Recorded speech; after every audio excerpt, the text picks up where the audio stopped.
सुप्रभात बच्चों, स्वागत है आपका श्री एकेडमी ऑनलाइन कक्षा में। बच्चों, आज हम पढ़ेंगे वाक्य और उसके भेद। तो बच्चों, आइए आज जानते हैं वाक्य और उसके भेद क्या है। क्या बच्चों आप जानते हैं कि वाक्य क्या है? यदि नहीं जानते तो कोई बात नहीं, आज हम उसके विषय में चर्चा करेंगे कि वाक्य किसे कहते हैं। वाक्य दो या दो से अधिक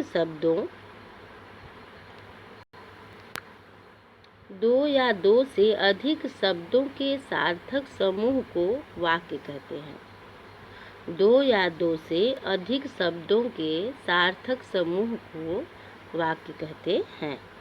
उदाहरण के लिए, सत्य से विजय होता है। उदाहरण के लिए, सत्य से विजय होती है एक वाक्य है, क्योंकि इसका पूरा अर्थ निकलता है। किंतु सत्य और विजय होती वाक्य नहीं है, क्योंकि इसका अर्थ नहीं निकलता है। तथा वाक्य होने के लिए इसका अर्थ निकलना चाहिए। जैसे विद्या धन के समान है।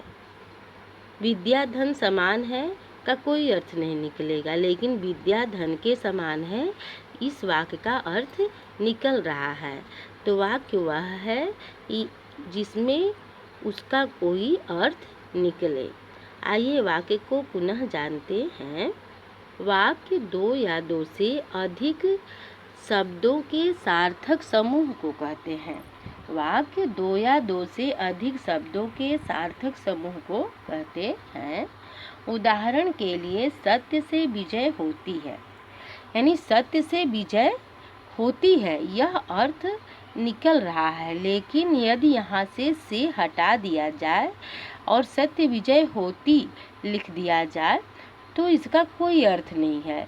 इस तरह से यह वाक्य नहीं हुआ। लेकिन यदि इस वाक्य को सत्य से विजय होती है लिखें तो इसका अर्थ निकल रहा है, इसलिए यह वाक्य है।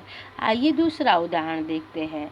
विद्या धन के समान है, इसका अर्थ निकल रहा है, इसलिए यह वाक्य है। अर्थात और इस विद्या धन के समान है, यानी विद्या जो है वह धन के समान होता है, इसका एक अर्थ है। और यदि इसमें से के और है हटा दिया जाए, विद्या धन समान बोल दिया जाए तो इसका कोई अर्थ नहीं निकल रहा है, इसलिए यह वाक्य नहीं है। तो कहने का तात्पर्य यह है कि वाक्य होने के लिए इसका अर्थ निकलना आवश्यक है। अर्थात वाक्य वह है जो दो या दो से अधिक शब्दों के सार्थक समूह से बनता है, यानी दो या दो से अधिक शब्दों के सार्थक समूह को ही हम वाक्य कहते हैं।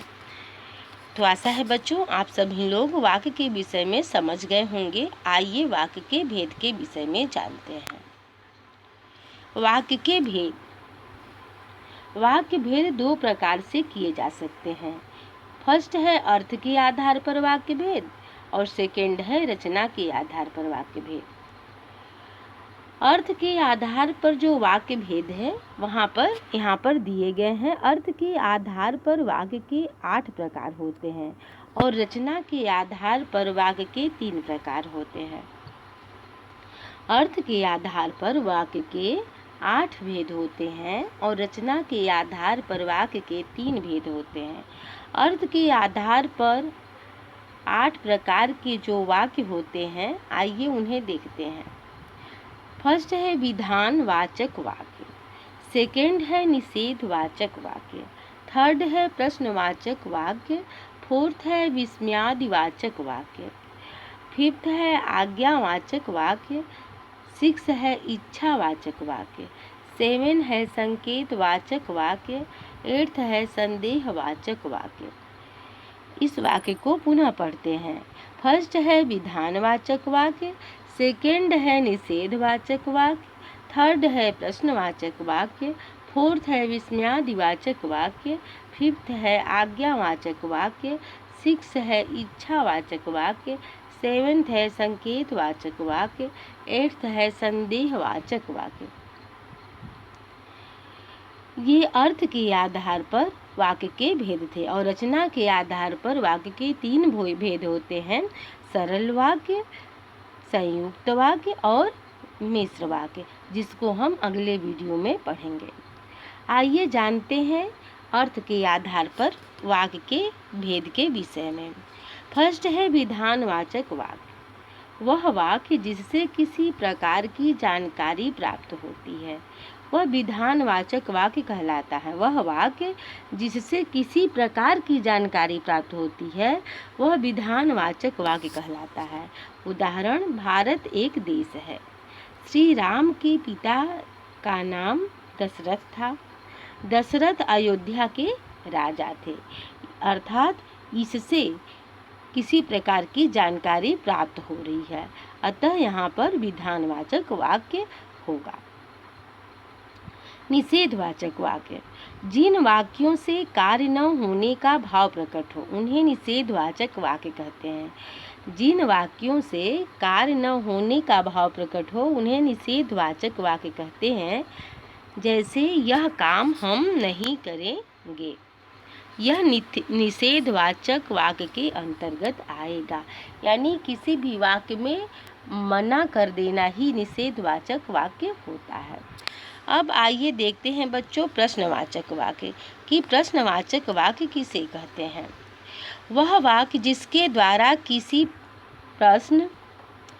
प्रकार प्रश्न किया जाता है वह प्रश्नवाचक वाक्य कहलाता है। वह वाक्य जिसके द्वारा किसी प्रकार प्रश्न किया जाता है वह प्रश्नवाचक वाक्य कहलाता है। उदाहरण, भारत क्या है? श्री राम के पिता कौन थे?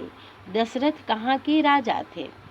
अर्थात जहाँ पे प्रश्न किया जाए उन वाक्यों में प्रश्नवाचक वाक्य ही होता है। आज्ञावाचक वाक्य, वह वाक्य जिसके द्वारा किसी प्रकार की आज्ञा दी जाती है या प्रार्थना किया जाता है वह आज्ञावाचक वाक्य कहलाता है।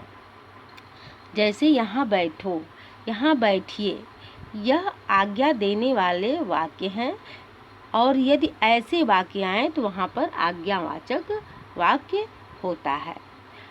यानी वह वाक्य जिसके द्वारा किसी प्रकार की आज्ञा दी जाए या प्रार्थना किया जाए तो वहाँ पे आज्ञावाचक वाक्य ही होता है।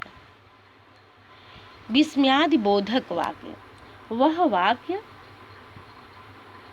जिससे किसी प्रकार की गहरी अनुभूति का प्रदर्शन किया जाता है वह विस्मयादिबोधक वाक्य कहलाता है। उदाहरण, आहा कितना सुंदर उपवन है, ओह कितनी ठंडी रात है, बल्ले हम जीत गए। यानी आहा कितना सुंदर उपवन है, ओह कितनी ठंडी रात है, बल्ले हम जीत गए।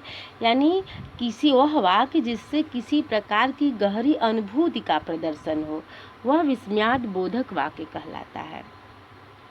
इच्छावाचक वाक्य, जिन वाक्यों में किसी इच्छा, आकांक्षा या आशीर्वाद का बोध होता है उन्हें इच्छावाचक वाक्य कहते हैं। यानी जिन वाक्यों में किसी इच्छा, आकांक्षा, आशीर्वाद का बोध हो उन्हें इच्छावाचक वाक्य कहते हैं। जैसे, उदाहरण, भगवान तुम्हें दीर्घायु करें, 9 वर्ष मंगलमय हो। यानी जहाँ पर व्यक्ति अपनी इच्छा, आकांक्षा या आशीर्वाद को प्रदान करता है या उसका बोध होता है वहाँ पर इच्छावाचक वाक्य होता है। संकेतवाचक वाक्य, जिन वाक्यों में किसी संकेत का बोध होता है उन्हें संकेतवाचक वाक्य कहते हैं। उदाहरण, राम का मकान उधर है, सोनू उधर रहता है। तो इस तरह से इन वाक्यों में संकेत का बोध हो रहा है, इसलिए यहाँ पर संकेतवाचक वाक्य है। संदेहवाचक वाक्य, जिन वाक्यों में संदेह का बोध होता है उन्हें संदेहवाचक वाक्य कहते हैं। उदाहरण, क्या वह यहाँ आ गया? क्या उसने काम कर लिया? शायद आज वर्षा हो। तो यह संदेहवाचक वाक्य के अंतर्गत आएंगे।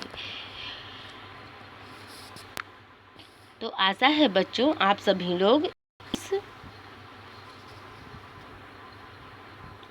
पाठ के यानी वाक्य और वाक्य के भेद को समझ गए होंगे। अब हम रचना के आधार पर जो वाक्य भेद है उसको अगले वीडियो में देखेंगे। अर्थ के आधार पे जो वाक्य भेद था आज हम पढ़ चुके हैं। तो आशा है बच्चों आप लोगों को समझ में भी आ गया होगा। धन्यवाद।